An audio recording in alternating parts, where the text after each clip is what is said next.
Hello lovelies, and thanks for joining me. My name's Charlotte Burns and this video is all about heat embossing tools. So this is the first in a series of videos regarding the techniques that I'm going to be showing in May 2023 regarding heat embossing. So one of the first tools that you need is a heat gun. Now they come in all different shapes and sizes. Close to my heart, which is, I'm an independent consultant with Close to My Heart, they do not sell a heat gun in Australia. If you do need a heat gun, feel free to contact myself, Charlotte Burns, or you can source them online and through various other companies. I have had this one for a little while now. I love it because it has a heart on it. If it was blue and had a heart on it, I would buy it. If it was yellow and had no heart on it, I probably wouldn't buy it. But this is the one that I did buy, and it's good. It's a good heat gun. Now, this is another heat gun. This is from another company, and again, it's a good heat gun. There are a couple of differences between these two and similarities. Now, you can see they both are roughly the same size. They both have this stand, which is really important. This is the hot end. This is the cold end. It's also got the power cord. That's the word I'm looking for, power cord. No edits in this video. So because this end gets hot, it's good to have a stand. It means that you can stand it off any of your plastic or meltables. So that's a really good thing, just so that you're aware.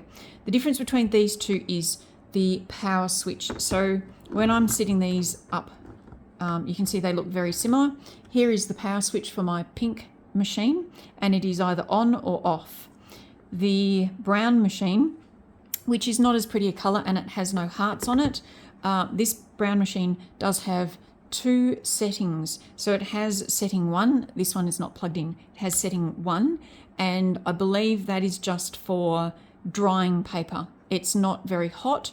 So it's just if you have, put some paint on paper or something, it's just for drying paper. Setting 2 is hot, and this is what we need for heat embossing.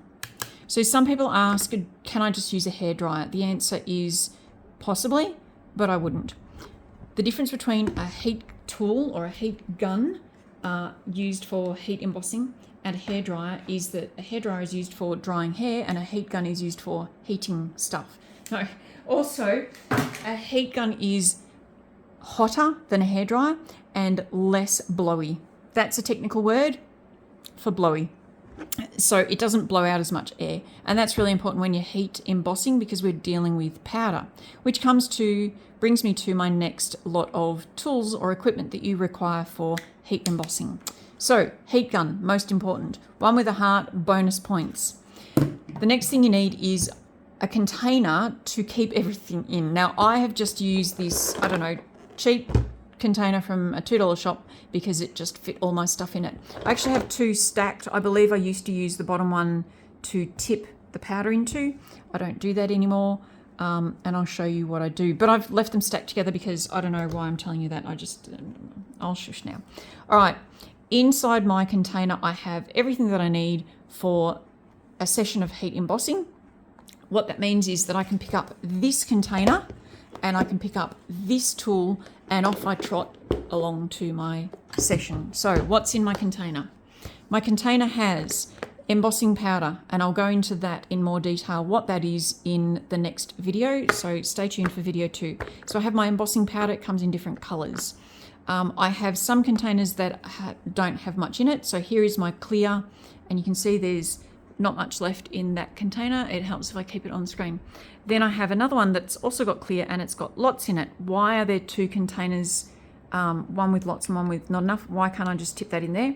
Probably because this one is dirty. It's got a little bit of dirtiness in it, and for a clear embossing powder you don't really want dirtiness. That too is a word.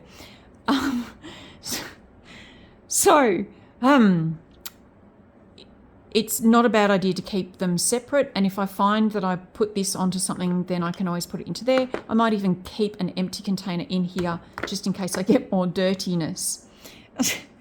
So that's number 1.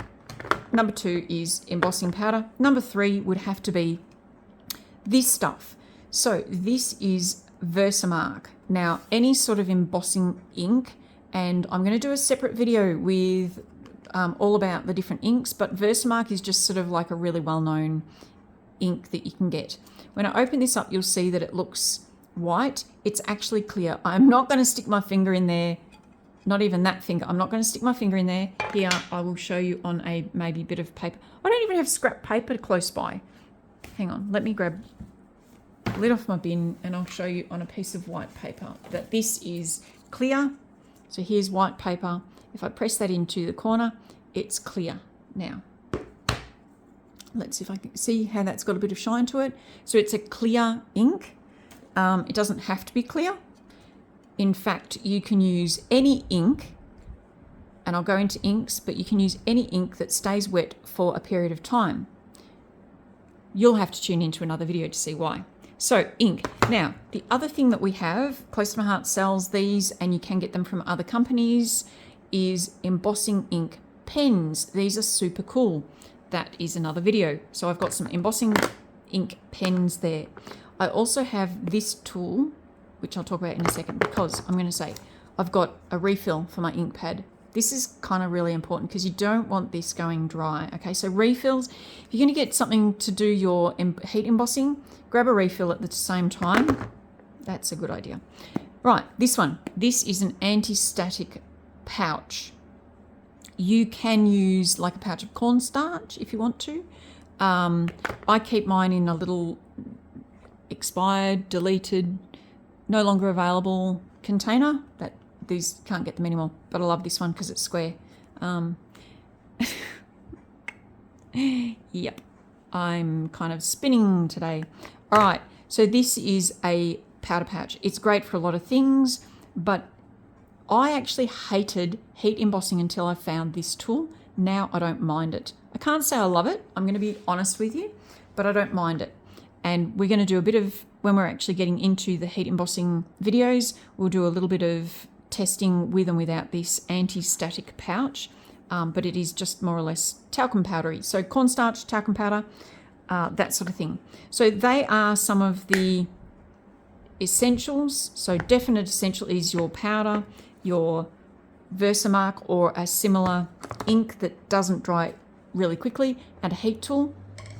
The other things are a refill, still fairly important, anti-static pouch, and you may have noticed that I have a, it's not a toothbrush, it's a paintbrush. I have a paintbrush in here. When I'm doing my artwork, you'll see why I have a paintbrush in here. But it's good to have a dry, clean paintbrush. This does not get wet, it stays dry, and it just happened to be an excess one. It's also very soft, okay, just another thing. It's a soft paintbrush, and it's used for wiping off excess embossing powder.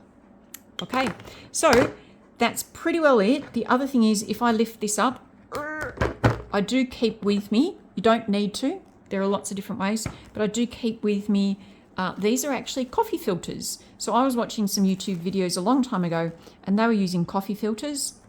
I decided to invest in some, and it's just that happened that you had to buy them in lots of about 50,000. So I've got lots of these. If you've attended one of my classes, I've probably given you some if you wanted them. I probably tried to give you some even if you didn't want some. So coffee filters are really good, and that's why I've got them under there. Probably because they're good because they're cheap. You can sort of, if you use it, then you can just chuck it away. Again, it's more when we get into the techniques of how you do heat embossing, just the basics, that you'll see how I use them. But you can use just a scrap piece of paper, clean, that you fold in half. It's got to be something you can fold in half. And what we use it for is to tip the embossing powder straight back into the embossing powder container. That's the word. All right, so that's it for this video. Nice, hopefully quick one, just to show you the basic tools that you need for heat embossing. I nearly forgot, it's also a really good idea to have something like this. This is an all-purpose mat. Now, Close to My Heart's all-purpose mat, I cannot speak highly enough of them.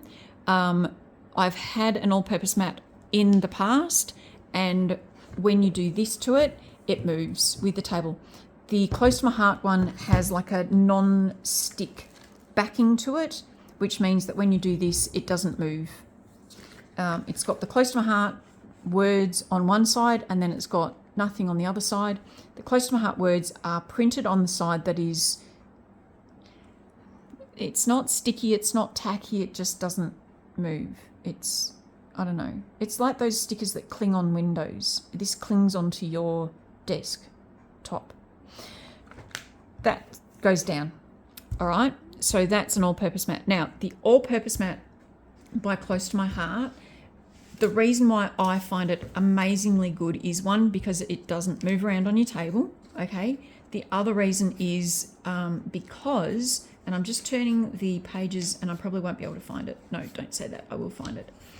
The other reason it's really good, I'm turning the pages of my core catalogue. So this is the current core catalogue.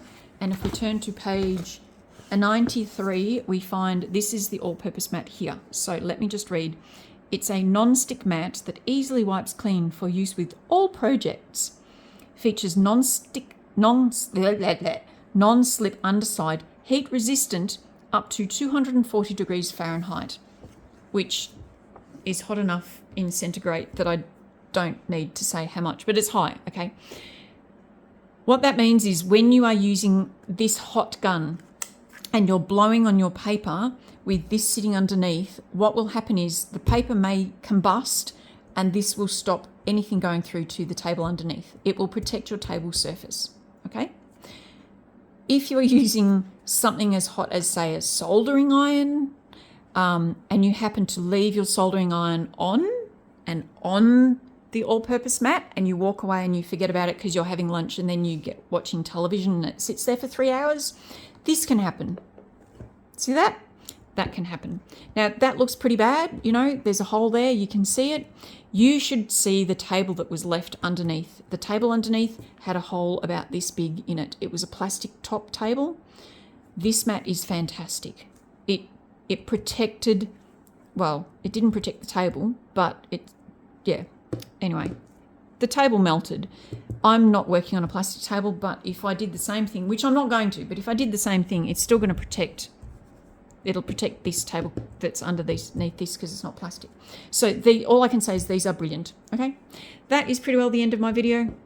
Hope you've enjoyed it. Enjoyed it. I hope you enjoy my videos because, man, I have so much fun making them and laughing at myself. As I said, this was the basic tools that you need for heat embossing. I say give it a go. Until then, stay safe, keep crafting, and bye for now.